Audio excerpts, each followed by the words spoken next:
গত 17 বছরে কারা কারা মামলা খেয়েছেন বা পুলিশের হলে একটা ডান্ডা বাড়ি খেয়েছেন, সবাই একটু কষ্ট করে হাতটা তুলবেন। এই যে অধিকাংশ লোক গত 17 বছরে এখানে হলো নিগৃহীত, নির্যাতিত।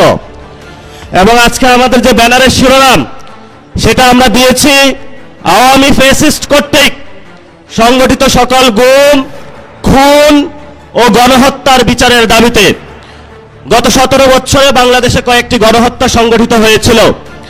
28 অক্টোবরে একটি গণহত্যা সংগঠিত হয়েছিল, শাপলাতে একটি গণহত্যা সংগঠিত হয়েছিল, 24-এ একটি গণহত্যা সংগঠিত হয়েছিল, পিলখানায় একটি গণহত্যা সংগঠিত হয়েছিল। আর অসংখ্য মা বোনের কোলের কত সন্তান যে নিভৃতে চলে গিয়েছিল, সে মুকাদ্দাস ওয়ালি থেকে শুরু করে সেই নোমানি বাই থেকে শুরু করে বাংলার প্রত্যন্ত অঞ্চলে কত রাজপথ যে রঞ্জিত হয়েছিল রক্তে, সেগুলো বাংলার আকাশ বাতাস এখনো সাক্ষী আছে।